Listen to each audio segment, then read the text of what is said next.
온갖 가짜 뉴스와 음모론과 허위 정보와 논란이 있다. 지가 논란을 일으켜 놓고 전 세계 유일한 사례가 윤석열이에요. 자기가 이기고도 부정선거라고 주장하는 유일한 사례. 믿고 싶지 않고 받아들일 수 없는 거야. 그럴 때 부정선거야. 미지의 영역에 대한 공포. 지금 이게 부정이 아니면 설명이 안 된다. 그렇지. 야, 그건 네가 막 잘못된 정당을 지지해서 네가 그런 게 아니고 부정선거로 친 거야.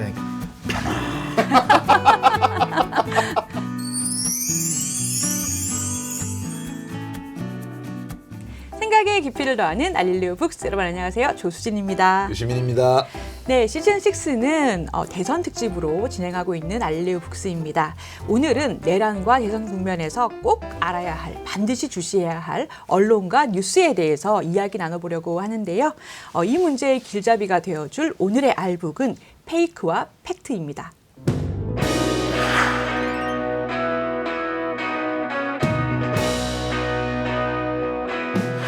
네, 오늘 함께할 책손님 소개해드려야죠. 아주 특별한 분을 모셨습니다. 여러분들 너무 좋아하시는 분인데요. 정치평론계의 리틀 유시민, 가짜 뉴스 잡는 전문가 헬마우스 임경빈 작가님 모셨습니다. 어서 오세요. 안녕하십니까. 네, 어서 오세요. 네, 임경빈입니다.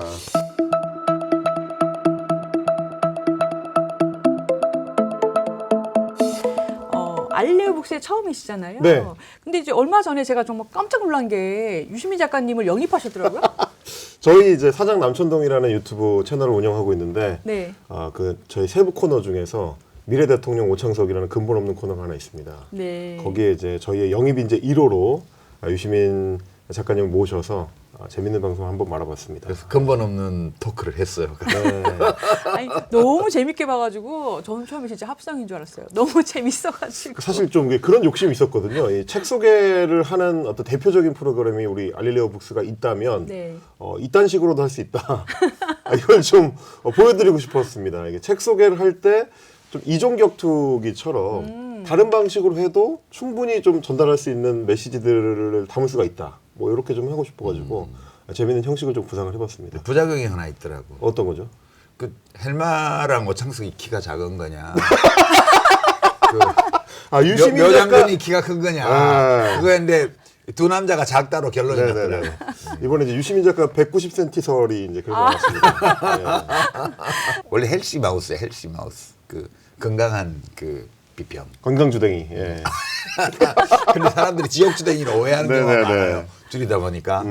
그래서 헬마님은 뭐 말하자면 접 일로서 이제 방송 시사 프로에 작가 일을 했던 거지 작가라기보다는 내가 보기엔 비평을 하는 분이거든요. 그래서 뭐 한간에는 다이소 유심이다 이런 말도 있는데 전문점에 있어도 된다 이 사람이. 맞아요. 아니 예, 그거를 한번 내가 예. 보여드리고 싶었어요. 네. 오늘도 이제 알릴리오 북스에 맞춰서 지성인 코스프레를 좀 해보도록 하겠습니다. 이 책 페이크와 팩트는 원제가 더 일레셔널 에이프더라고요. 그러니까 비합리적인 유인원. 예. 그죠? 작가님 그 제목이 왜 이런 제목이 붙었을까요? 에이프가 뭐 원숭이, 침팬지 이런 걸 통칭하는 영장류 가리키는 말인데 보통 우리가 이제 원숭이로 또는 번역을 하거나 뭐 그러죠. 우리 뇌는 사실 파충류하고 공유하고 있는 부분도 있고요. 파충류 때 생긴 뇌 부위부터 시작해서 인간 뇌까지 이게 다 있는 거거든요. 그러다 보니까 그 작동 방식이 우리가 보통 생각하는 것처럼 매사에 팩트를 기반으로 해서 논리적으로 추론하고 자기 이해관계를 따져서 누가 볼 때도 완벽하게 합리적으로 이렇게 결정하는 존재가 아니고 이상하고 괴팍한 방식으로 이 뇌가 작동하는 영장류의 한 종이라는 뜻이에요. 그만큼 속기 쉽고 잘 속고 그래서 양복 입은 침팬지 무슨 뭐 이런 에이프를 갖다 붙인 그런 인간에 대한 연구서가 굉장히 많아요. 이제 그 중에 하나고 여기서는 도대체 왜 이렇게 인간들은 이 불합리한 행동을 할까 그거를 이제 과학자로서 탐구한 그런 책이죠. 그러면 우리가 이 책을 대선 국면에서 선정한 이유는 이 대선 국면에서 언론과 뉴스에 속는 유인원이 되지 않기 위해서는 어떠한 능력을 갖춰야 되는가에 대해서 이야기해보기 위해서. 언론에만 속는 게 아니고 스스로도 속아요. 자기 자신을 속이기도 하고. 나는 그렇게 읽었는데 총체적으로 어떠셨어요? 총평을 좀 해주시죠. 저는 이 책이 이제 한국어 제목으로는 이제 페이크와 팩트잖아요. 그래서 약간 사실관계에 대해서 뭔가 좀 밝혀내면 그걸 가지고 사람들을 설득할 수 있을 거라고 생각하는 착각. 이 문제가 이 주제를 다루는 이제 책의 어떤 그 관통하는 핵심인 것 같기도 하더라고요. 좀 인상적이었던 게 이성하고 이제 합리성을 구분해서 설명을 하거든요. 머리가 좋거나 뭐 지능이 뛰어나다고 해서 안 속는 게 아니다. 그런 사람들도 합리적인 영역으로 넘어가는데 실패해가지고 속기도 한다. 그리고 이제 과학자들도 속기도 하고 정치인들이 속는 건 물론이고 뭐 평범한 시민들은 당연하고요. 그런 부분에 있어서는 그러면 어떻게 해야 합리적으로 사고할 수 있는가를 좀 배워본다는 차원에서는 책이 좀 주는 바가 있었던 것 같은데 그렇다고 해서 과학자들이 안 속느냐 하면 그게 아니라는 거를 어쩌면 저자 본인이 보여주는 이게 좀 지나치게 나가다 보면 자기 자신한테 자기가 좀 휘둘리게 되는 경우들이 있거든요. 뭐 제가 이제 대학 때 뭐 예를 들어 드리면 과학의 이해라는 저희 필수 과목이 하나 있었어요. 교양 과목으로. 저는 뭐 여러 가지를 고르다가 이제 지구과학 파트가 있어서 제일 좀 만만해 보이잖아요. 이제 물리학 너무 어렵고 생물학 뭐 외울 거 많아 보이고. 그래서 할 수 없이 이제 지구과학 파트 수업을 들었는데 정말 놀란 게 그 교수님이 요즘 말로 하면 창조과학자인 거야. 대박이다. 우리 국가인권위원장. 전 정말 깜짝 놀랐거든요. 물론 이제 가르치기는 하세요. 이게 이제 지각 변동이라든지 뭐 지구의 너무 탄생이라든지. 재밌다. 창조론자는 지구과학 어떻게 가르쳐요? 이런 거를 앞에서 한참 설명을 합니다. 그러다가 뒤에 하지만 이 외에도 다른 이론들이 없지 않다. 그러면서 이게 빅뱅을 부정하는 창조론적인 관점을 막 설명하시거든요. 그거를 보고 제가 굉장히 충격을 받았었는데 이 책을 보면서 그걸 다시 한번 상기시키게 됐어요. 이게 머리가 좋거나 과학을 공부하고 연구했다고 해서 그걸로 끝나면 함정에 빠지는구나. 이걸 이제 좀 강변하는 책이 아니었나 싶습니다. 이분이 되게 특이한 게 물리학자이고 암 연구자더라고요. 그러니까 또 과학자예요. 네, 과학자예요. 과학 커뮤니케이터고. 음. 그런데도 약간 유사과학 또는 이렇게 페이크 뉴스 네, 이런 네. 것과 이렇게 치열하게 싸우다 보니까 자기 자신의 주장을 그 반대쪽에 갖다 놓는 경향이 맞아요. 좀 있는 것 같아요. 네. 그래서 세상에 흑과 백이 딱 그렇게 나눠지는 게 아니거든요. 음. 이게 되게 유사과학이라고 얘기하는 것들 중에는 기존과학의 약한 점, 허점을 파고들어서 그걸 하는데 그게 유사과학이라고 비난한다고 해서 이게 커버가 되는 게 아니에요. 그렇죠. 요런 대목은 조금 논의가 부족해요. 제가 느끼기에는. 그러나 그럼에도 불구하고 우리가 대선 기간에 온갖 가짜뉴스와 음모론과 허위정보와 이런 것들이 왜 생기며 누가 만들고 그것이 어떤 경로를 통해서 유포되고 왜 사람들은 거기서 헤어나지 못하는가를 이해하는 데는 몹시 유용한 책이어서 우리가 이렇게 대선 이제 코앞인데 여기서 이미 벌어지고 있거나 벌어질 온갖 일들을 한번 분석해 보는 데는 되게 좋은 책 같아요. 네. 예방 주사를 맞아보는 거죠. 네. 악의적인 뉴스와 거짓 음모에 휘둘리는 유인원이 되지 않으려면 이 마취제와 신경안정제 두 분이 꼭 필요한 것 같습니다. 그럼 지금부터 오늘의 알북을 본격적으로 맛보겠습니다. 책 갈피를 잡다 책갈피.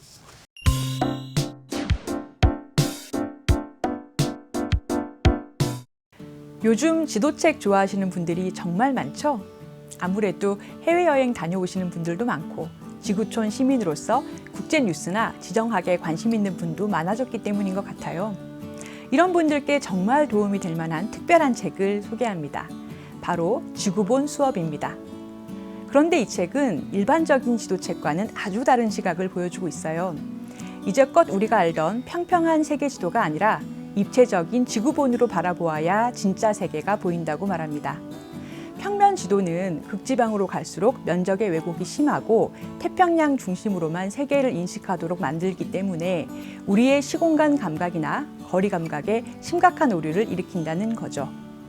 6대륙 200여 나라의 지리, 역사, 정치, 경제, 문화, 환경부터 1인당 GDP까지 또 세계 곳곳의 분쟁과 지정학적 이슈들까지 빼곡하게 소개합니다.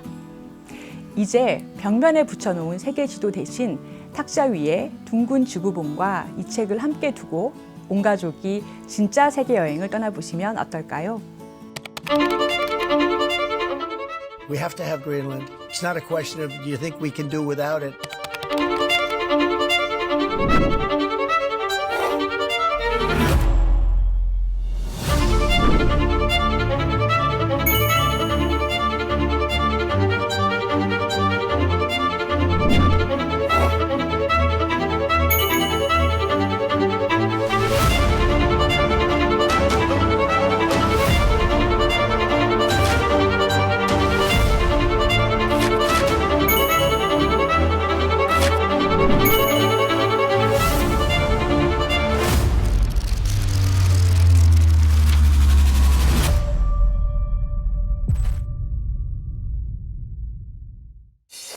이 책 서두에 15장 서두에 보면요. 신문은 자전거 사고와 문명의 붕괴를 구분하지 못하는 듯하다라는 버나드 쇼의 문장이 나오는데요. 저는 이게 굉장히 와닿는 면이 많았어요. 우리 상황하고도 비슷하기도 하고. 근데 우선 네. 이 챕터를 읽어보니까 임 작가님, 그 미국 언론들이 2016년에 이 트럼프라는 위험한 대통령을 탄생시키는데 굉장히 기여를 했다고 나와 있더라고요. 전통적인 저널리즘 방식으로 정치에 접근했을 때 2020년대에 등장한 이제 트럼프라는 굉장히 독특한 존재. 우리가 상대해보지 못한 이상한 유형의 정치인한테 이제 휘둘릴 수 있다는 걸 보여주거든요. 말씀하신 그 대목입니다. 버나드 쇼가 얘기한 것처럼 대등한 무게를 갖는 사건이 아닌데 기계적으로 이걸 여야를 맞추거나 혹은 뭐 진보 보수를 맞추거나 서로 이제 카운터 파트너가 되는 두 정치인의 문제점들을 같이 지적해야 된다는 강박을 갖고 있을 경우에 놓치는 게 굉장히 큰 문제를 일으킬 수 있다. 뭐 그걸 보여주는 게 이제 이 파트입니다. 예를 들면 이제 트럼프 같은 경우는 수많은 그 문제적인 발언들이나 행동들, 뭐 성폭력 의혹들, 뭐 이런 사건들이 다 있는데 이걸 지금 트럼프를 이만큼 다뤘으니까 힐러리 클린턴 후보에 대해서도 우리가 검증을 해야 된다. 그 이메일을 뭐 그렇습니다. 개인 이메일 개인 계정을 이메일 계정을 해서 만들어서 나중에 보냈다. 다른데 아무것도 아니요. 그러니까 사실 힐러리는 뭐예요? 그냥 개인 사적인 이메일로 업무를 봤다, 공적 업무를 네, 봤다. 네. 그러니까 보안에 취약한 거 아니냐 정도였는데 트럼프는 그거랑 사실 비교가 안 되는 게 성추문뿐만 아니라 무슨 러시아의 뭐 도움을 유착설. 받아가지고 네. 뭐 대선에 개입했다부터 해서 별게 다 있었잖아요. 그렇습니다. 그러니까 사실은 이제 두 사람을 동등 비교하는 것 자체가 무리한 건데 이제 미국 언론들 입장에서는 어쨌든 이 사람을 100만큼 다뤘으면 힐러리 클린턴도 비슷한 비중으로 문제를 지적을 해줘야 그렇지. 90 정도는 해줘야지. 유권자들이 판단할 수 있지 않을까? 이게 이제 전통적 언론관인 거죠. 근데 그러면 힐러리는 다룰 꼭지가 그만큼 많지가 않으니까 정말 마이크로하게 막 다뤄야지 그 지면을 다 그렇죠. 채울 수 있는 거잖아요. 힐러리 뭐 그래놓고는 짜장면 시켜 먹어. 예를 들어서 뭐 이런 식으로까지 해야 그러니까 되는 이제 거 아닌가? 이메일 문제를 아주 집중적으로 파괴되고 네. 그러면 사실 별거 아니었던 이메일 문제가 굉장히 큰 사건인 것처럼 보여지게 되고 그러다 보니까 이제 유권자들 입장에서는 얘도 문제가 있구나. 트럼프만 문제가 있는 게 아니구나라고 이제 속아 넘어가게 되는 원래 언론이 의도한 건 그게 아니었는데도 불구하고 그래서 오히려 트럼프의 언급량만 늘려주는 바람에 트럼프가 승리할 수 있는 기반이 됐던 거 아니냐. 이게 이제 뭐 미국 언론의 반성이었다는 거죠. 그러니까 이 기계적 중립이라는 게 이해관계와 이념이 충돌하는 여러 사안에서 중립을 지켜야 된다. 뭐 사실 윤석열하고 이재명이 붙었을 때 3년 전에 그렇죠. 생각해봐요. 그때는 우리는 기계적 중립도 아니었던 것 같은데 어때요? 그때 당시는 말하자면 대장동이 지배한 선거였다라고 할 수 있을 정도로 연일 이제 이재명 후보의 이른바 이제 비리 의혹 사건들이 뭐 지면을 장식하고 뭐 아시다시피 우리 같은 경우는 좀 미국하고도 언론 환경이 좀 다르기 때문에 그런 사건이 터지면 더 뭐 야권 후보한테 집중되는 경향이 그 당시는 여권이지만 경향이 좀 더 두드러지게 나타나거든요. 뭐 그러다 보니까 저도 그 당시에 언론에 몸담으면서 이 사건들을 뭐 이제 소개해야 되는 사람 입장에서 봤을 때는 좀 곤혹스럽기는 했어요. 어떤 지점에서 좀 고민이 됐냐면 내가 그 사안을 좀 세밀하게 들여다보니까 이게 지금 보도되고 있는 경향하고 좀 다른 사건인데 이를테면 지금 확인되고 있는 재판을 통해서 확인되고 있는 것들 예를 들면 이제 이재명 당시 후보가 뭐 시장을 하면서 돈을 받았다는 직접 정황 증거가 없다. 한 번도 없어. 네, 지금까지 윤석열 하에서 털었는데도 없죠. 그렇죠. 그때도 없었다는 거예요. 그때도 없었고 지금도 없어요. 그때도 없었고 지금도 없었고 네. 그리고 적어도 그러면 우회적으로 뭔가 돈을 받았다라는 증거 쟤한테 줘 이런 그렇죠. 거라도. 그것도 없어요. 그러면 그렇게 하려고 했다는 증언 적어도 그것도 없습니다. 그러니까 사건 관계자 중에서 이익관계가 검찰과 맞물리는 일부 증인을 제외하고는 그게 없는 거예요. 그럼 저널리즘적인 접근으로 봤을 때 제가 보면 이 사건은 이렇게까지 부풀리는 게 좀 이상한 일인데 모두가 그렇게 하고 있는 거예요. 그때 신문마다 대장동 대문짝만하게 엄청났어요. 그렇습니다. 이럴 때 사실 저널리스트들의 갈등이 생기거든요. 내가 봤을 때는 이게 그런 사건이 아닌데 그러면 내가 나서서 그런 사건이 아니다라고 그럼 너 이재명 편이지. 바로 그겁니다. 그 말 안 듣고 싶은 거지. 그 말을 들어야 되는 거예요. 내가 이거 사실관계를 명확하게 해서 하면 이재명을 편드는 것처럼 보인다. 민주당 지지하냐. 그렇습니다. 예. 민주당에서 고려시키더나. 제 걱정을 지금 누구예요? 말씀하시는 거야. 누구 심지어 누구죠? 그때는 여당이잖아요. 야 여당 편 들어가지고 뭐 하나 해먹으려고 지금. 뭐 어떤 껌을 먹을 거냐. 네, 대변인실 갈 거냐. 뭐 해주면 뭐 준다 그랬냐 이제 이런 얘기를 들을까 봐 심지어 저 같은 경우는 그냥 정치평론가고 브리핑 비평을 하는 사람인데도 그 걱정을 해야 되는 상황이었기 때문에 네. 한국의 언론 환경은 미국하고도 훨씬 다른 굉장히 좀 어려운 상황이었다라는 점을 상기하게 됐어요. 근데 그 당시에 윤석열 후보에 대한 검증은 그에 비해서 진짜 이거랑 비슷한 게 안 쓰지. 기사를 안 쓰지. 부실했어요. 그러니까 그때 손바닥에 왕자 그리고 나온 것부터 해서 본인 부인이 도이치모터스에서 수익 받은 게 이익 받은 게 없고 손해만 봤다부터 해서 그때 한 발언들이 얼마나 많습니까? 그렇죠, 그렇죠. 근데 그게 그만큼의 대장동만큼의 건건이 그만큼의 중요성을 가지고 검증됐느냐? 지금 와서 보면 아니거든요. 그러니까 조국 사태 때부터 제가 윤석열 사단하고 싸웠는데 뭐 TV 토론도 나가고 JTBC 토론도 네, 나가고 막 네. 그랬습니다. 신년 토론 나가서 하기도 하고 특별 토론도 나가고 그다음에 뭐 유튜브도 하고 나보고 진영 논리의 화신이래. 아니 자기들이 그 이른바 뭐 중립이라는 걸 표방을 하면서 뒤에서 그 사실에 어긋나는 불공정한 보도를 하는 사람들이 나보고 진영 논리에 함몰되어서 팩트를 보지 않는다고 얘기를 하더라고. 그러니까 이게 우리 한국 언론은 그냥 기계적 중립을 지키는 정도가 아니고 공정하게 팩트를 들여다보는 사람을 진영 논리로 공격하는 언론이잖아. 나는 그렇게까지 보거든. 저는 그리고 이제 거기에다가 추가로 한국 언론이 갖고 있는 문제 중에 하나가 네. 방송통신심의위원회를 비롯한 이제 규제기관들의 존재인데 미국이나 유럽하고 좀 다르거든요. 이런 기관들이 존재하다 보니까 자기들이 하고 있는 일에 대해서 정당성을 부여하기 굉장히 쉬워져요. 원래 나는 1대1로 다루는 게 내 직업적인 원칙이야. 심지어 규제기관들이 그걸 나한테 요구해. 라는 자기 핑계를 대기가 굉장히 쉬워서 지금 이 책에서 다루고 있는 트럼프 함정에 빠지기가 굉장히 편리한 측면이 있습니다. 그러면 그래 이제 윤석열의 고발 사주 사건을 다뤘으니까 이재명도 딱 그만큼 똑같이 1대1로 다뤄줘야지. 이런 식의 논리가 편집국 내에서 쉽게 작동을 하거든요. 그러면은 제도나 시스템적인 문제도 이걸 뒷받침하고 오히려 뒷받침합니다. 부추긴다고 보시는 심지어 거예요? 이제 선거 국면으로 넘어가잖아요. 공식 선거운동 기간으로 넘어가면 그걸 방심해서 계속 지켜봅니다. 방송 뉴스에서 각 후보들을 다룰 때 몇 번씩 했어. 몇 분씩 했는지 초까지 재요. 심지어 말하자면 그 뭐 선거운동하는 유세 장면을 보여준다 그러면 윤석열 후보 1분, 이재명 후보 1분, 심지어 제3 후보 1분, 제4 후보 1분 이런 식으로. 근데 그러면 깔 게 없는 후보는 어떻게 해요? 그 사람 찬양으로 채우면 또 더 난리 날 거고. 그렇죠. 뭐라도 까야지. 그리고 말하자면 이제 뭐 이재명 후보가 예를 들어서 세종시와 관련된 행정수도 이전 문제를 굉장히 그건 중요한 국가적 과제잖아요. 그렇죠. 이걸 이제 1분 다뤘다고 하면 윤석열 후보는 오늘 별다른 좀 주목할 만한 정책 발표를 안 했어요. 그래도 어디서 가져와가지고 1분을 다뤄줘야 됩니다. 근데 이건 뉴스를 만드는 사람 입장에서는 좀 이상한 일이거든요. 오늘 주요 이슈로 발생한 거는 이건데 그리고 윤석열 후보는 예를 들면 이제 뭐 신호 정지선을 잘 지키게 하도록 만들겠습니다. 이건 비중이 너무 다른 정책이잖아요. 그렇죠. 아까 버나드 쇼의 말과 같은 거죠. 그렇습니다. 근데 똑같이 다뤄줘야 된다라는 생각들.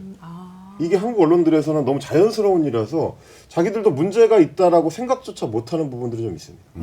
기계적 중립이 진짜 옳다고 생각해서 하는 저널리스트도 있고요. 네.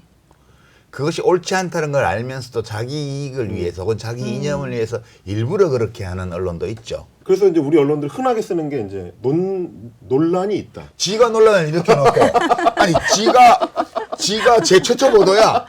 아니 그런 거 많아요. 그렇죠. 자기가 최초로 보도하고 있었던 맞아요. 신문사의 어떤 단독! 기자가 뭐 이러면서. 단독 따라서 보도했는데 뉴스거리도 아니야. 그래놓고 논란 이렇게 뒤에 붙여놔. 논란이 그러면 있다. 논란이 벌어진 것을 자기가 보도한 것처럼 달았는데 보면 기사를 시간순으로 검색해보면 그게 최초 보도야. 맞아요. 맞아요. 지가 그런 식으로. 논란을 일으켜놓고 논란이 일어나고 있는 것처럼 보도를 해요.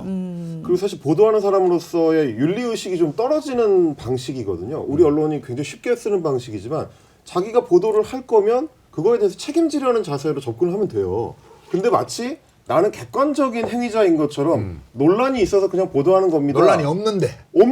그러면 내가 논란을 제기하고 싶으면 내가 이 논란을 제기한다고 당당하게 밝히면 되거든요. 그렇지. 그건 하기 싫으니까 책임은 지기 싫으니까 논란이 있다라고 피해가기도 하고. 그래서 예. 저는 이제 이 문제를 다룰 때 그 꼭 말씀을 드리고 싶었던 게 예. 일테면 이제 공론장에 들어와서 논쟁할 자격이 있는 사람인가 혹은 그런 사안인가를 저널리즘이 좀 평가를 해줘야 되거든요. 이 사람은 공론장에서 다룰 자격이 없어라고 끊든지 아니면 이런 사람은 어떤 부분에서 문제가 있어라고 책임을 지고 거기에 이제 논평을 붙이든지 이 정도는 해줘야 되는데 그게 좀 부족해요. 그걸 안 하니까 사장 남천동이 사고 있는 거야.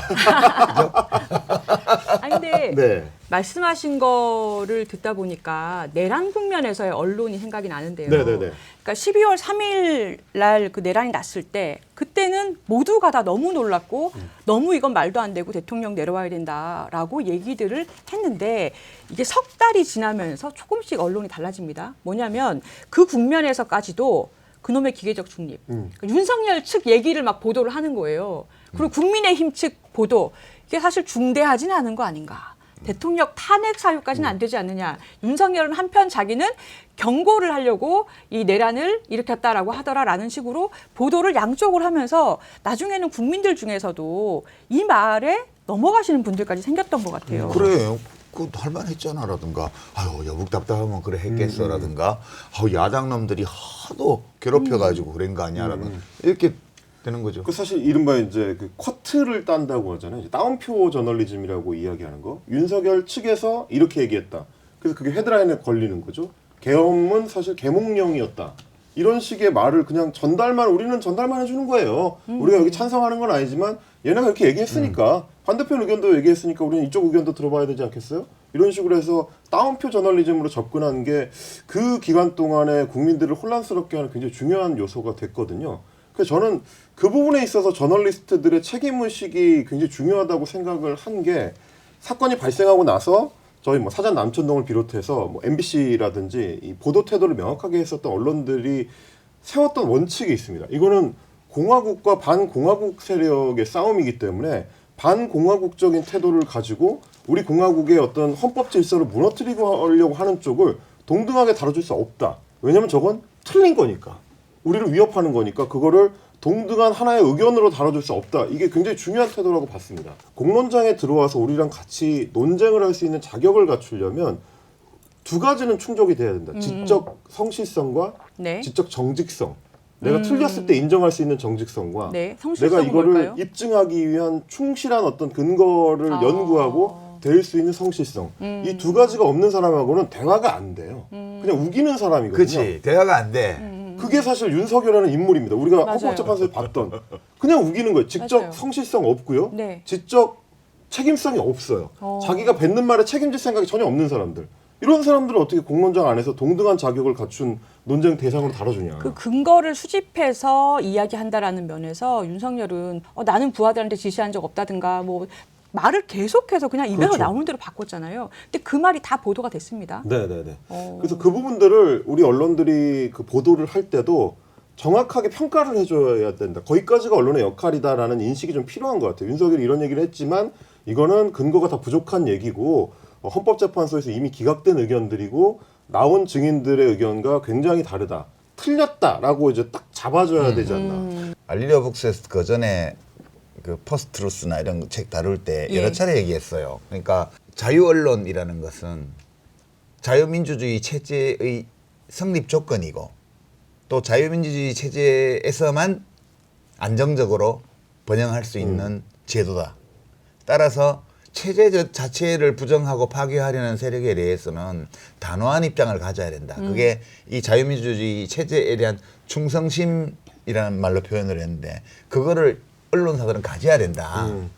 그렇게 얘기를 해왔는데 그거를 안 가지고 있어요. 우리나라 언론은. 네. 그러니까 이번 내란 국면에서 이 문제에 관해서 단호한 이 헌법적 판단을 하고 우리가 살고 있는 이 헌정 체제에 대한 확고한 충성을 기반으로 보도한 방송사는 MBC하고 JTBC 두 개였던 것 네. 같고요.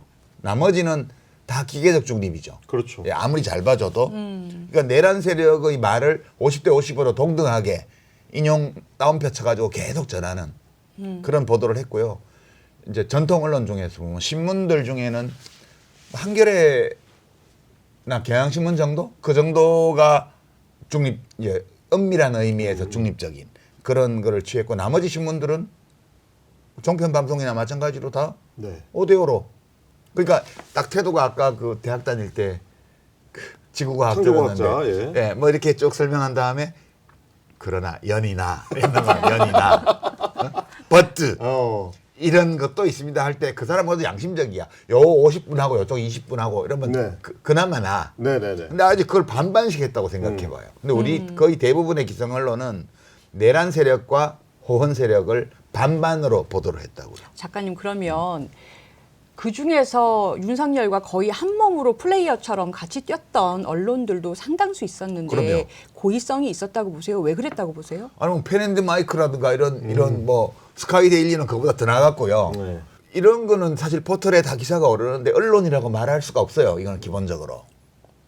그냥 언론은 언론인데 소위 공정성이라는 기준이나 중립성이라는 기준은 아예 될 수 없는 매체들이죠. 이것도 더 동등하게 또 포털에서는 대우를 해줘요. 이거를. 문제죠. 문제죠. 네. 그렇게 왔는데 이게 어떤 느낌이 드냐면 이 책에서 보면 지구 편평설 이거를 까는데 이 저자가 많은 에너지를 소모를 했어요. 네.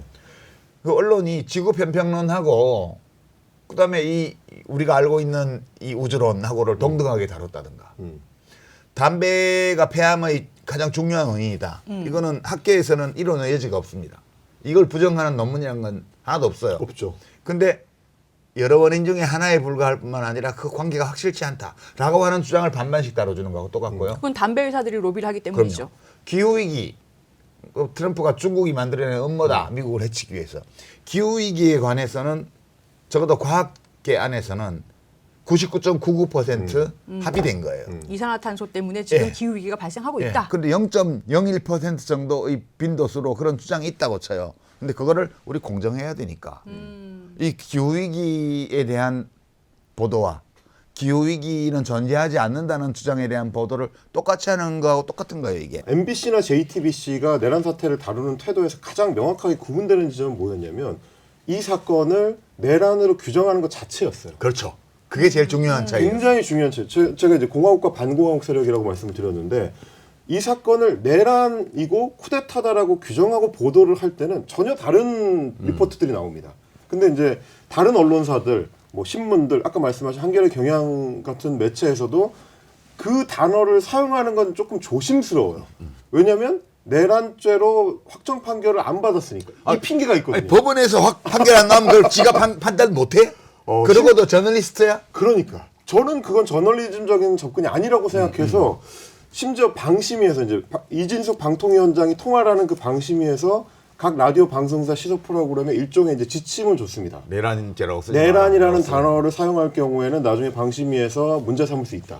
오, 그런 지침이 있었어요? 뭐 그걸 이제 공식적 공문이나 지침은 오. 아니지만 그걸 방송사들이 다 알고 있었고 그래서 일부 PD들은 뭐 이야기하는 사람도 있었어요. 그 부분은 좀 조심스럽다. 왜냐하면 나중에 뭐 복잡한 법적 문제 생기면 머리 아프니까. 그런 이야기가 있더라라고 저한테 전달한 그 분도 있었는데 저는 그거는 안 된다라고 얘기했거든요. 그래서 심지어 라디오 방송 중에 저는 그 얘기를 일부러 했습니다. 방심위에서는 이런저런 얘기가 있지만 비평가적으로 봤을 때 이 사안을 내란 외에 다른 사안으로 규정할 수가 없다. 그래서 나는 내란이라고 할 거다. 연락 왔나요?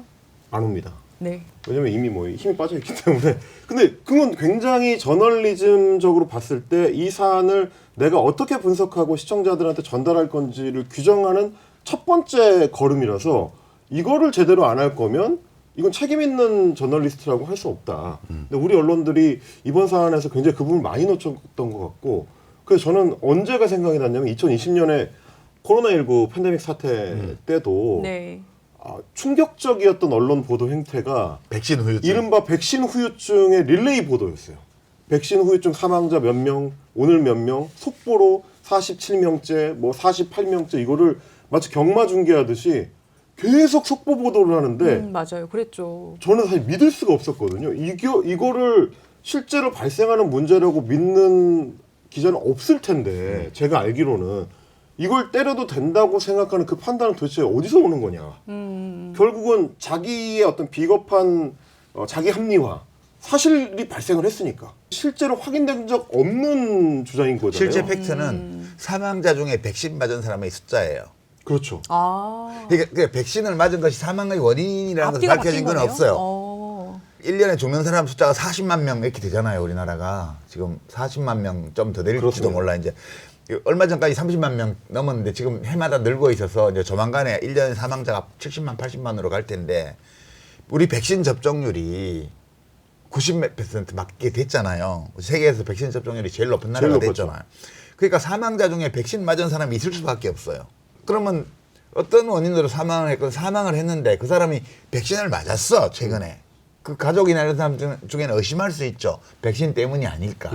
그런 주장이 나오면 그걸 다 카운팅하는 거야. 그렇죠. 여기 아주 퍼센트가 적을 네. 것 같은데. 아 근데 그 남천동에서는 네. 그럼 왜 지지율 5% 후보를 그렇게 중요하게 다루시는 거예요? 비슷한 거 아닙니까? 좋은 질문, 좋은 질문. 비슷한 거 아니에요? 5% 네. 후보나 지금 이 백신 사망자나 비슷한 거 아닙니까? 그 이제 문제 의식의 차이인데요. 제가 사실 유튜브 활동을 하게 된 계기도 저하고 언론사의 문제 의식이 좀 달랐기 때문이었어요. 오. 헬마우스 같은 유튜브 채널을 시작할 재밌다. 때 예. 제가 생각할 때는 그 2019년 시점에 이른바 이제 가짜 뉴스를 퍼뜨리는 유튜브 채널들이 워낙 많아지고 그 사람들이 오프라인으로까지 이제 나와서 영향력을 확대하고 있던 시점이어서 이건 좀 위험하다. 그래서 언론사들이 직접 개입을 해서 이 문제를 좀 제대로 다뤄줄 필요가 있다라고 생각을 했는데 그때는 우리 이제 주요 매체들이 뭐라고 생각하냐면 이른바 이제 속된 말로 짜치다. 짜치다.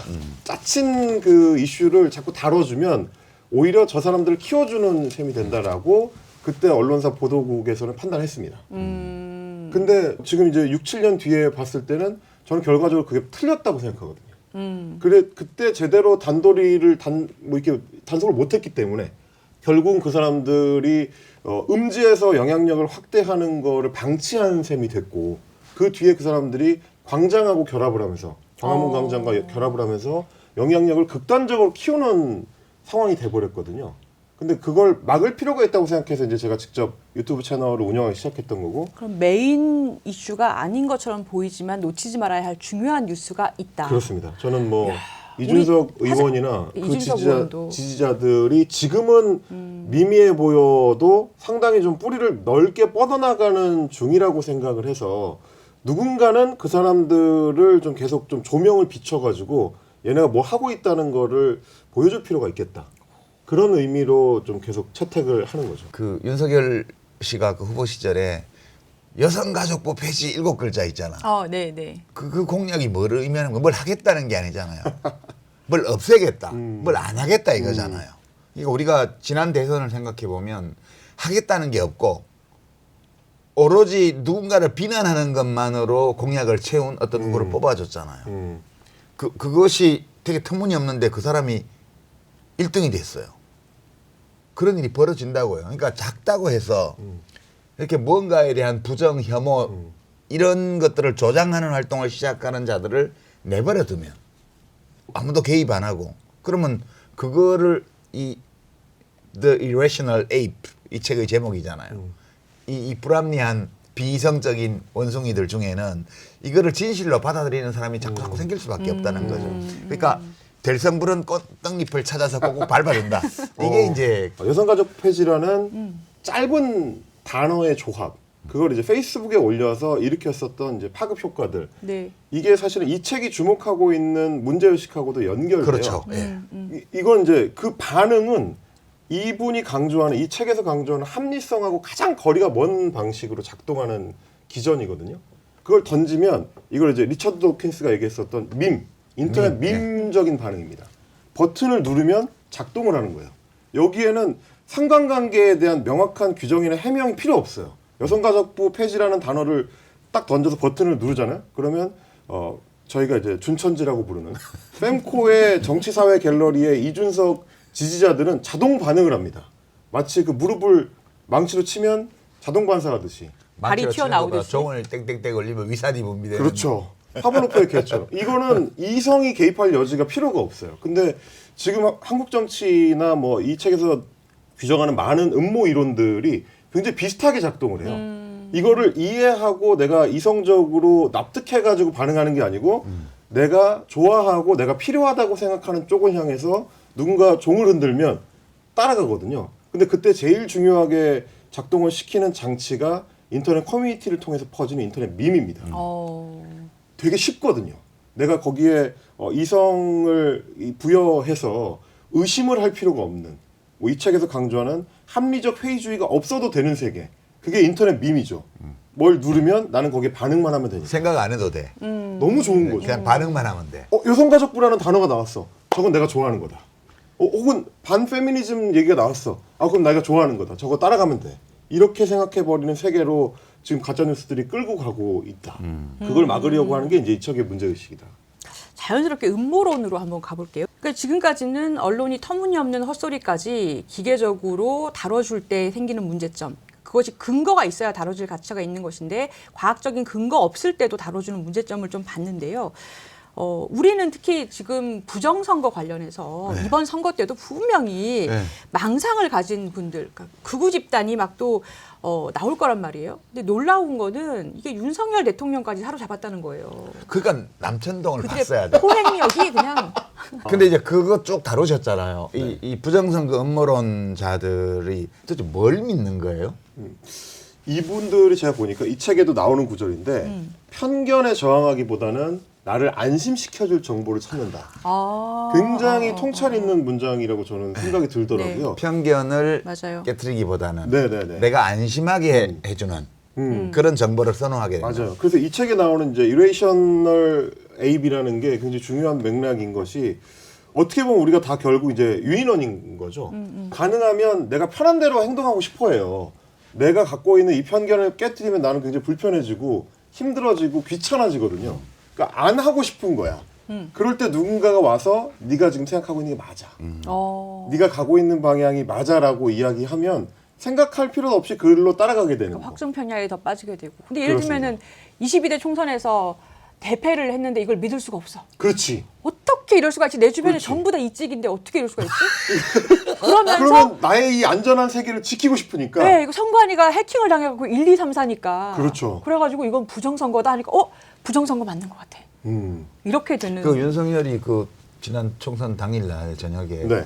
언론의 그 출구조사 보도 그거는 실제 투표 결과보다 여당이 더 나빴잖아요. 네네네. 그거를 미리 입수해서 그 대통령실 참모들이 보고를 했더니 막 뒷이야기 나오는 거 이제 보도되는 거 보면 막 고함 소리가 복도까지 나오고 부정선거라고 하면서 보도 못하게 막으라고 소리 지르고 이랬다는 거 아니에요. 그렇죠, 그렇죠. 그걸 받아들이기 힘들어하는 거고 실제로는 많은 분들이 선거 부정론자들을 부정할 때 그 말씀하시거든요. 한국의 선거 시스템은 그렇게 만만하지 않기 때문에 가서 참관인으로 한번 참관이라도 해봐라. 그러고 나면 나올 때 생각이 달라질 거다라고 말씀하시잖아요. 근데 심지어 그것도 잘 안 됩니다. 참관인으로 참가를 하면 그냥 그 현장을 방해하는 사람이 한 명 늘어날 뿐인 경우가 상당히 많아요. 굉장히 안타까운 일이거든요. 그래서 중앙선관위에서 그 시범 보여주는 그 현장에도 네, 어떤 변호사라고 난입하고. 찾아가 난입해갖고 막 따따붙다 하고 그러잖아. 그리고 얼마 전에는 이제 선거 부정론을 사실상 당의 강령으로 채택하고 있는 자유통일당이라는 정당이 있지 않습니까?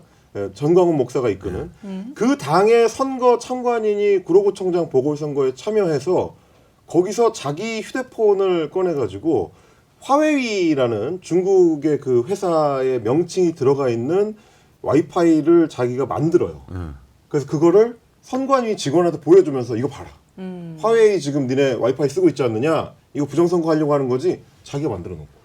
자기가 이거를 가짜로 조작하려고 해놓고 그걸 들이밀어요. 그건 왜 그러냐면 자기가 와보니까 이거 너무 트집 잡기가 좀 힘들어. 증거가 없어. 증거가 없어. 그럼 만들어야 돼. 만들어야 되는 거야. 그러니까 이 사람은 내가 틀렸구나를 인정하기가 싫으니까 심지어 증거를 조작해서까지 나의 이 믿음을 깨고 싶지 않아 하는 거. 내 해석은 이래요. 내 네. 해석은 네. 첫 번째는 이걸 받아들이고 싶지 않은 거 있고 이 현실을. 두 번째는 이걸 도저히 믿고 싶지가 않고. 근데 그 현실이 뭐냐 하면 자기들이 지는 거야.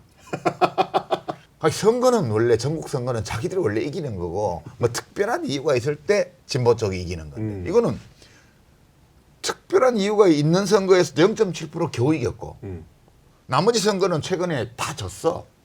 이건 뭔가 있을 수 없는 일이야. 믿고 싶지 않고 받아들일 수 없는 거야. 그럴 때 부정선거야라고. 음모론이 파고드는 거죠. 작가님 말씀하신 게 사실 공포거든요. 미지의 영역에 대한 공포. 우리가 30년 동안 늘 이기는 세력이었는데 우리가 앞으로도 계속 질 것 같은 미지의 영역으로 지금 들어가기 시작하잖아요. 그러면 그걸 이제 부정하고 싶은 거죠. 이 공포를 지우기 위해서 사실 이건 현실이 아니다. 나는 지금 이게 부정이 아니면 설명이 안 된다. 그렇지. 근데 이게 뭐랑 통하냐면 과학적 사고가 멈추는 지점이 바로 그 공포 앞에서입니다. 그러니까 이 책에도 그 맥락들이 굉장히 상세하게 소개가 네. 되고 있는데 여러 사례가 나오죠. 이를테면 뭐 그런 부분이 미지에서 공포가 오는 거거든요. 알 수 없는 부분에서 공포가 오는 거라서 사실 인간이 제가 팩트 체크를 하면서 느낀 게 우연을 받아들이는 습관이 굉장히 중요해요. 그렇죠. 그냥 일어난 일이야. 이게 그럴 수도 있지. 여야 되는데 자꾸 인간들은 이상한 합리성을 갖추고 싶은 이 욕망에 시달리거든요. 아니 로또가 당첨되는 건 그냥 수백만 분의 1로 어쩌다 발생한 우연적 사건이잖아요. 근데 그거를 합리적으로 하려고 하다 보니까 이거 잘 찍어주는 사람이 있대. 그거 어떻게 잘 찍어주냐? 1등이 많이 나오는 판매점이 있대. 바로 그겁니다. 그래서 종로에 있는 뭐 1등 많이 네. 나온 그 명당, 로또 명당에 가요. 근데 사실 그거를 통계학적으로 보면 거기는 사람들이 워낙 많이 가서 구매를 하기 때문에 많이 나와 1등이. 1등이 반복적으로 나와요. 저 그 생각은 못 해봤어요. 근데 1등 명당 자리가 되잖아요. 그럼 더 많이 가요. 더 많이 그 가게에서 사기 때문에 그러면 1등이 더 많이 나오게 되는 구조인데 그런 그냥 거구나. 거기에 빠지는 거죠. 당연히 그런 거겠네요.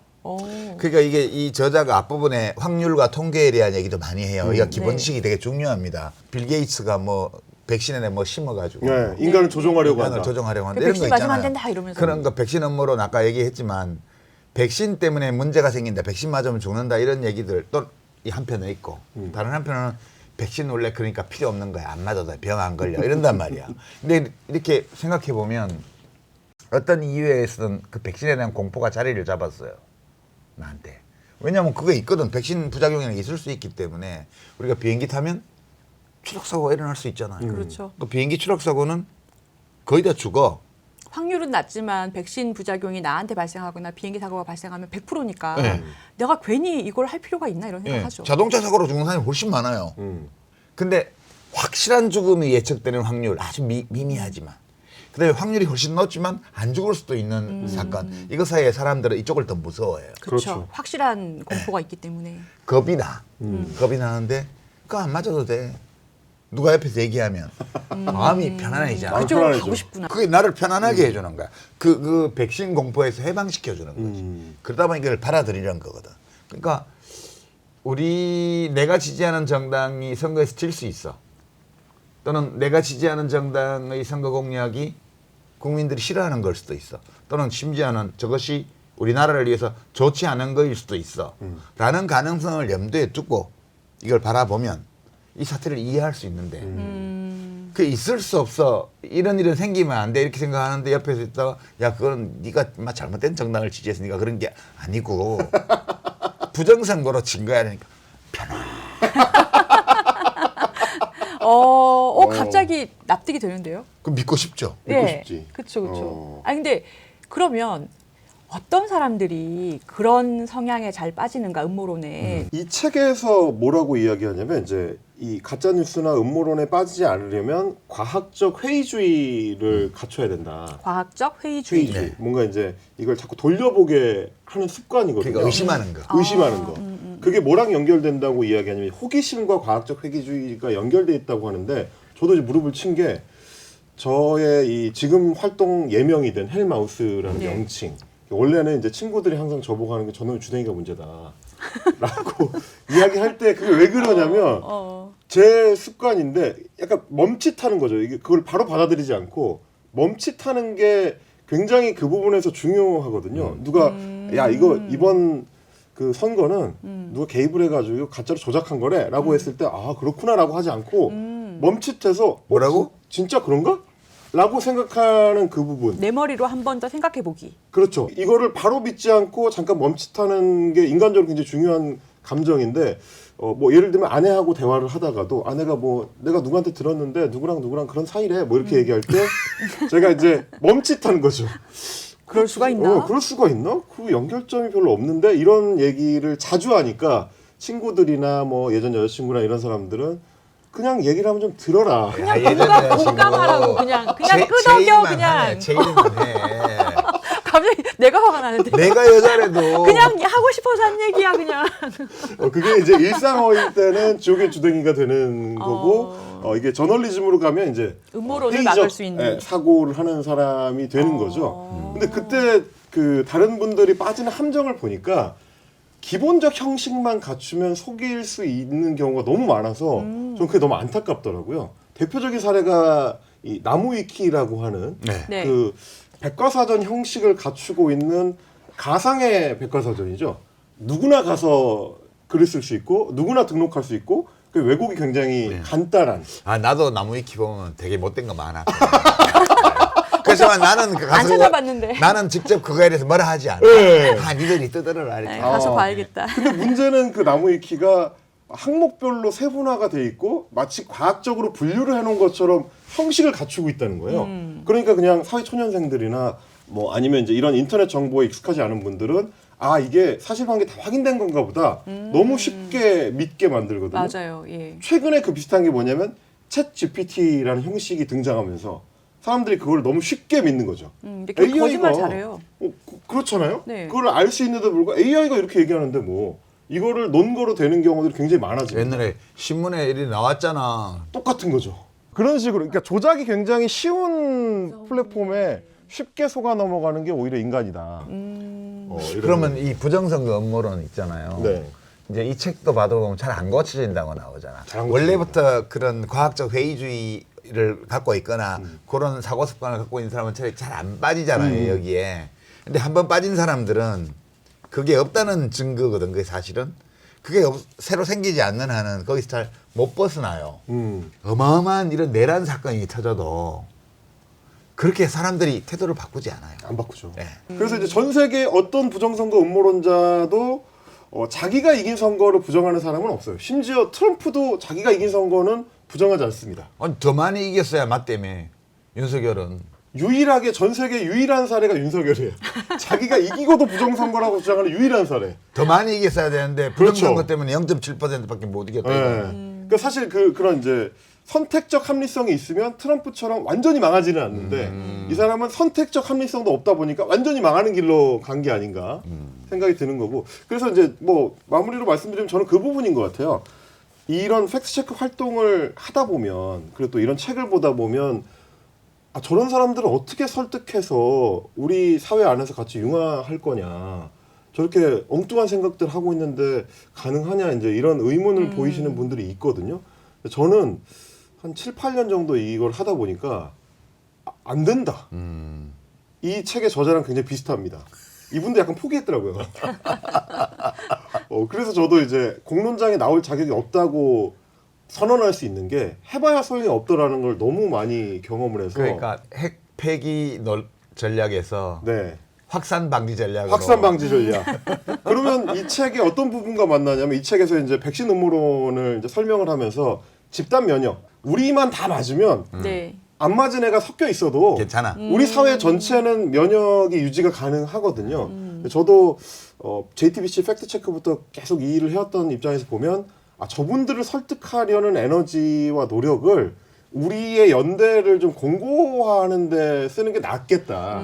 우리의 스크럼을 좀 단단하게 유지를 하면 밖에서 좀 난장하는 사람이 있어도 우리 사회가 그걸 이겨낼 수 있다. 뭐 이런 좀 생각이 좀 들었습니다. 자연스럽게 이제 우리는 그러면 어떻게 할 것인가 얘기로 이제 넘어가고 있어요. 그러니까 지금까지 기계적 중립을 이용한 그런 언론의 왜곡 보도, 이론에 매몰된 음모론, 또 그 틈새를 이용해 가지고 거짓 담론을 생산해내는 이익을 위해서 그런 이들에 대한 이야기를 쭉 해왔는데요.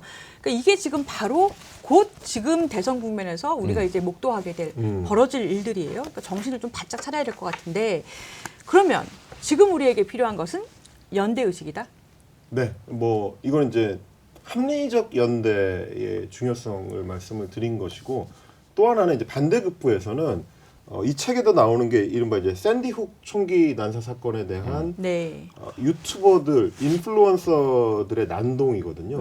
이 책에서 규정하기로도 사실상 반역이다라고 이야기할 정도로 총기 난사 피해를 당한 어린 학생들의 유가족들을 대상으로 했었던 공격들. 거짓말쟁이다. 뭐 네, 이런 식으로 가짜 음모론을 유가족이다. 퍼뜨렸죠. 예. 심지어 사망한 아이 자체가 존재하지 않는 아이다. 이게 약간 이태원이나 세월호 가족을 대하던 그 극우 유튜버들하고 굉장히 닮아 있었어요. 완전히 똑같은 기전을 보이더라고요. 이 책에서도 이제 설명한 걸 보니까 샌디옥 총기 난사 사고가 발생하고 2시간 만에 그걸 부정하는 음모론 영상이 등장했다라고 하는데 우리가 이태원 참사 사건 때 똑같이 봤거든요.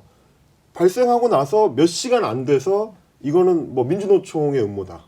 뭐 기름을 뿌려가지고 넘어지게 만들었다. 각 대통령이라는 스타일에서 사람이 가가지고 탄 뭐 사람들이. 다 질식사라고 뭐 내진탕도 있었겠지 이런 얘기. 네. 그러니까요. 넘어진 거 아니냐는 식으로. 거의 똑같은 방식으로 작동을 하는 거고 전 세계가 공통으로 그런 현상을 지금 경험하고 있는 거잖아요. 그리고 저는 이제 실시간으로 또 유튜브에서 그런 사람들을 보고 있고 그러다 보니까 우리가 연대를 강화해서 우리의 스크럼으로 이 사람들을 면역해야 되는 거랑은 별개로 그걸 아주 악의적으로 작동시키려고 하는 세력들 이걸 비즈니스 모델로 만들고자 하는 세력들에 대해서는 아주 단호할 필요가 있다. 극우 유튜버들이 정말 말도 안 되는 거 방송하면서 거기서 슈퍼챗 받고 네네네. 그리고 돈 벌고 광고 받고 결국 그 사람들은 돈이에요. 돈 때문에 그러고 다니는 맞아요. 거거든요. 속이는 사람과 속는 사람을 좀 구분해서 속이려고 하는 사람에 대한 단호한 조치가 우리 사회의 어떤 합의로 가야 된다. 지금까지는 허용 범위가 좀 너무 넓었거든요. 근데 이제는 좀 단호해야 될 필요가 있지 않나 그런 생각을 합니다. 근데 최근 이제 대선 관련 언론 보도를 보면 이제 얼마 전까지만 해도 민주당 일극 체제 무슨 민주당이 비민주적인 정당인 것처럼 이렇게 그 했어요. 90% 넘기만 해봐라 뭐 이러면서. 그 90, 반올림하면 90% 됐어. 그렇지만 귀신같이 89.77%. 예, 네. 아유, 안심했잖아요. 혹시라도 공산당이라 할까봐 90%는 예. 안 넘긴 것 같은데 최근 대선이 이제 코앞에 다가온 시점에서 이재명 대표의 지지율이 원톱으로 높잖아요. 지금 이재명 후보의 지지율이 혹시 언론 보도에서 이재명 후보에 대한 보도가 좀 달라진 점이 있어요 최근에? 최근에 좀 달라지는 매체들이 몇몇 있죠. 조선일보나 중앙일보의 최근 그 일면들을 쭉 보면 제가 느끼기에는 약간 애원하는 듯한 그런 논조로 바뀌는 기사들이 좀 나옵니다. 그러니까 인정한 상태에서 어차피 이재명 후보가 이길 것 같은데 그래도 정책을 수립할 때 이 정도는 좀 참조했으면 좋겠다. 아하. 이런 식으로 이제 기사의 그 내용들이 조금씩 바뀌더라고요. 뭐 예전 같으면 이재명 후보가 무슨 정책을 내면 이거는 뭐 좌파 정책이고 이거는 뭐 포퓰리즘이고 이렇게 접근할 것들이 그렇다고 우파 정책 비슷한 걸 내면 또 급선회 뭐 그렇죠, 뭐 그렇죠. 좌회전 갈팡질팡해. 깜빡이 좌회전 키고 깜빡이 우회전. 뭐 이런 원칙이 식으로. 없어 뭐 이런 근데 식으로. 요즘은 좀 바뀌어서 뭐 이를테면 기재부 해체 정책을 검토하고 있다. 예전 같으면 막 이거 좌파 정책이고 말도 안 되고 뭐 공무원 사회를 분열시키고 뭐 이렇게 나갈 텐데 그렇게 안 하고 예전에 우리도 그렇게 정부 운영을 했었던 적이 있긴 한데 예, 경제기획원 시절도 있었고 그렇긴 한데 너무 이제 공무원들을 찢어놓는 방식으로 하는 거는 좀 피했으면 좋겠다. 분열적인 게 아니고 이걸 이용해서 예산으로 야당을 때리려고 하지 않고 잘 운영했으면 좋겠다라는 오. 식으로 논조가 좀 부드럽게 변한. 그럼 거기도 지구 편평설 신봉자는 아니네. 자, 근데 그 약간 이제 대선 특집이니까 네. 한쪽에는 그게 있어요. 그 부정선거 음모론. 뭐 한덕수 씨가 최종 후보가 되건 김원수 씨가 되건 그 사람들은 사전 투표를 독려할까요 이번에? 그거 잘 모르겠어요. 불확실하죠. 그게 왜냐면 저희가 지금 1시간 동안 나눈 얘기의 핵심이랑도 연결이 되는데 이걸 믿는 사람들을 너무 강화시켜 놓는 바람에 자기들도 함부로 못하는 이 거. 고삐를 쥐지 못하는 상황으로 좀 흘러가고 있는 경향성 이게 좀 차이가 있거든요. 부정선거라는 단어를 거치지 않고서는 고삐를 쥐기가 힘들어요. 그렇습니다. 왜냐면 그분들이 이제 말을 잘 안 듣는 거죠. 너무 신념을 강화시켜 놓다 보니까 저는 이게 역시 마찬가지로 언론에서 좀 정확하게 평가를 해줘야 될 부분이라고 생각하는데 민주당 지지층하고 국민의힘 지지층의 속성이 다르다는 거. 그러니까 양쪽이 다 이른바 이제 언론의 그 표현대로 하자면 둘 다 강성인데 강하게 각 정당을 지지한다라고 하는데 차이가 있는 게 이쪽은 지구는 둥글다고 믿는 쪽이고 이쪽은 지구가 평평하다고 믿는 쪽인데 신념이 강하다고 해서 같은 동질 집단, 유사한 성격을 가진 집단이 아니거든요. 너는 똑같은 놈들이야. 너는 지구가 평평하다고 그러고 너는 지구가 둥글다고 그러잖아. 그렇죠. 왜 타협과 절충을 못하고 지주장만 하는 거야? 지구 둥글 정파, 지구 평평 정파 해서 양쪽 다 그렇죠. 정파주의에 함몰돼가지고 이거는 우리 사회가 문제가 있어요. 그렇죠. 이렇게 얘기하는 거지. 그래서 이게 대결 정치가 심화된다 이렇게 얘기하거든요. 아니 그럼 평평하다는 쪽으로 가야 되냐고요. 말이 안 되잖아요. 근데 이게 이런 문제가 그러다 보니까 생기는 것 같아요. 이 평평론자들은 결국 자기들이 이야기하는 거를 실현시켜달라고 주장하는 경향이 점점 강해지는데 이쪽에 이제 지구가 둥글다고 믿는 이른바 이제 정당 민주주의자들 입장에서 봤을 때는 어떨 땐 우리 주장이 맞지만 어떨 땐 정치 지도자들의 주장이 맞을 수도 있고 어떨 땐 언론의 주장이 맞을 수도 있다는 거를 받아들이거든요. 과학적 회의주의를 어느 정도 장착하고 있다. 할 수 있는 사람들. 예. 그 차이가 있기 때문에 결정적 국면에서 좀 갈라지는 것 같아요. 뭐 여기서도 지금 이제 이재명 후보가 하고 있는 이른바 이제 중도 행보, 실용주의 행보에 대해서 마음에 안 들어도 납득을 하는 측면들이 생기는데 이쪽 지지자들은 좀 다릅니다. 내가 밀어왔던 후보지만 부정선거를 인정하지 않아? 그러면 나는 그냥 투표 안 할래. 야, 그러면 이제 어떻게 그쪽은 어떻게 갈까요? 그럼 국힘에서 누가 최종 후보가 돼서 네. 야 헬마우스하고도 밥 먹고 예. 유시민하고도 밥 먹고 김원전하고도 밥 먹었는데 밥 먹고 나서 유시민, 김원전, 헬마우스가 나와서 말 되던 얘기 하던데 네. 이런 거 지금은 그런 그림이잖아요. 국면이죠. 그런 국면. 예, 이재명 후보는 뭐 정규재 씨라든가 뭐 조갑재 씨라든가 이런 분들 만나서 밥 먹고 네. 재밌게 대화했다 그러고 뭐 무슨 현충원 가면 막 우리 네. 옛날에는 독재자라고 했던 예, 참배도 묘역도 하고. 참배도 하고 옛날 같으면 엄청 시끄러웠을 거야. 네. 근데 지금은 안 시끄러운 이유가 그냥 도움 된다면 다 해요. 그렇죠. 그냥 막 우리 내란 겪고 나서 정말 이거 빨리 끝내고 싶고 압도적으로 끝내고 싶으니까 뭐 중도 보수를 하든 뭐 박근혜 팬클럽 원로들하고 밥을 먹든 뭐 현충원 가서 참배를 누구를 하든 그냥 다 하세요. 그냥 이런 분위기예요 이쪽은. 그렇죠. 그냥 그렇게 해가지고 도움 된다면 괜찮아요. 꼭 이겨달라. 예. 그냥 많이 이기기만 하면 돼요. 그래야 나라가 안정돼요. 이렇게 받아들여요. 근데 같은 이치를 따지면 저쪽도 유시민 만나고 뭐 무슨 남천동도 출연하고 뭐 뉴스공장도 나가고 이렇게 하세요. 우리 또 지면 슬퍼요. 라고 해야 이게 과학적 회의주의가 있는 거예요. 그렇죠. 그러면 일단 배신자가 되는 거죠. 그걸 이제 회의주의적 단어가 아니잖아요. 배신자는 이제 감정적 단어, 이거 즉각적 단어인 거라서. 지금 나한테 밥 먹자고 연락은 올 가능성은 없다고 봐야 되겠죠. 그 정도가 되면 위협적이다라고 느낄 수 있는 국면일 것 같습니다. 걱정 안 해도 예, 되겠구나. 예, 예. 근데 좀 멋있는 상대하고 한번 싸우는 걸 보고 싶은 마음도 있긴 해요. 그게 짜진 후보들 말고 예. 짜진 정치인들 말고 네. 사실 그게 건강한 정치로 가는 길인데 지금 굉장히 좀 어려운 국면을 우리가 통과하고 있는 중인 것 같아요. 나라도 국힘당에 입당해서 뭘 해야 되나? 네, 이제 마무리할 시간이 왔습니다. 네, 오늘은 두 분과 함께 페이크와 팩트를 읽어봤는데요. 지금 우리 언론의 현실 그리고 사회를 혼란하게 만드는 음모론에 대해서 굉장히 많은 생각을 하게 만드는 시간이었던 것 같습니다. 우리 임경빈 작가님께서는 오늘 굉장히 스마트하고 굉장히 브라이트한 얼굴을 이렇게 보여주셨는데요.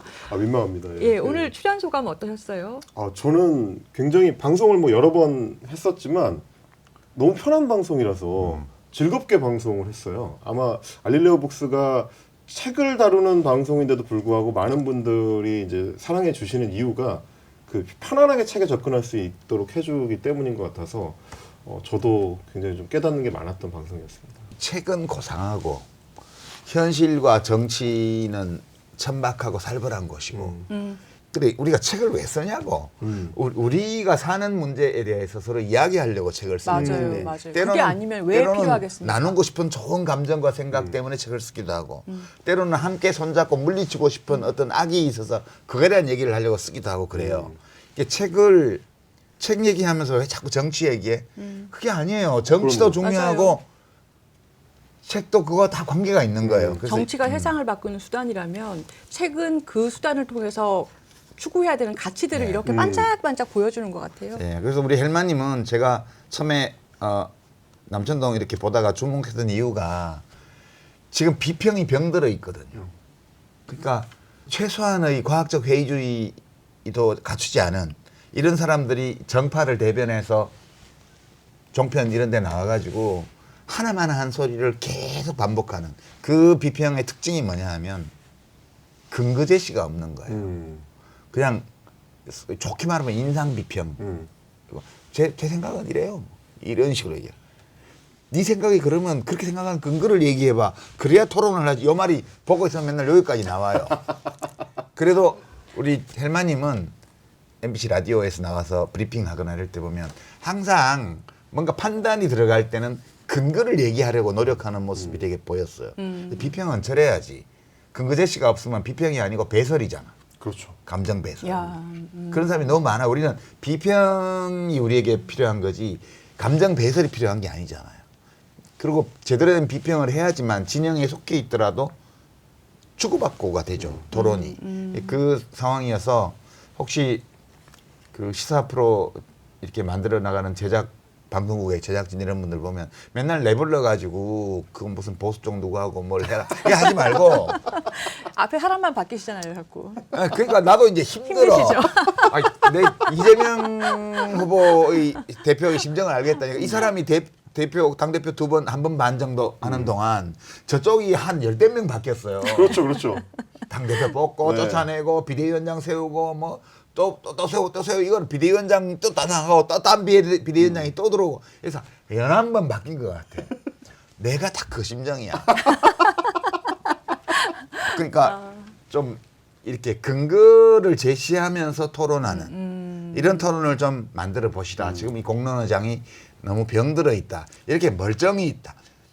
맨날 낄낄 깔깔 하면서 남천동에서 그것만 하는 게 아니고 잘 토론할 수 있는 분이다. 그런 얘기를 좀 하고 싶었어요. 감사합니다. 네. 우리 유 작가님께서 여기서 또 네. 예고 요정을 네. 담당하고 있으시거든요. 아, 예, 예. 작가님 다음 책은 어떤 건가요? 예, 요새 일주일에 하나씩 하려니까 힘들어요, 저도. 다음 주 주민의 헌법이라는 책인데요. 이게 참 우리 국민 하기도 힘들어. 뭔 일이 생기면 계속 공부를 해야 돼요. 아, 그렇죠. 코로나19 사태 때는 이 전염병과 백신에 대해서 우리가 엄청 공부를 했고 그때 참 수습 잘했던 대처 잘했던 정은경 질병관리청장이 지금 이재명 선대위 총괄선대위원장단에 합류를 했더라고요. 예. 내란을 거치면서 그냥 가만히 연구실에만 있으면 안 되겠다는 생각을 했대요. 우리 많은 국민들이 지금 헌법 공부를 하고 있죠. 그렇죠. 헌법 알아야 돼. 공화국의 주권자로서 제대로 하려면. 그래서 헌법 공부 시간을 가지기 위해서 박주민 의원이 저자거든요. 책 제목도 주민의 헌법이고 좀 모셔다가 헌법 전체를 한번 쑥 일별해보고 동시에 지금 국면에서 우리가 꼭 알아야 될 헌법 조항들 또 앞으로 뭐 개헌 얘기도 많이 있기 때문에 혹시 더 나은 헌법을 만든다면 어떤 거 해야 될까 이런 거 좀 같이 공부해보는 시간 좀 가져보려고 합니다. 네, 좋습니다. 자, 그럼 저희는 다음 주에 더 맛있는 책과 함께 돌아오겠습니다. 생각의 깊이를 더하는 알릴레오 북스 다음 주에 만나요.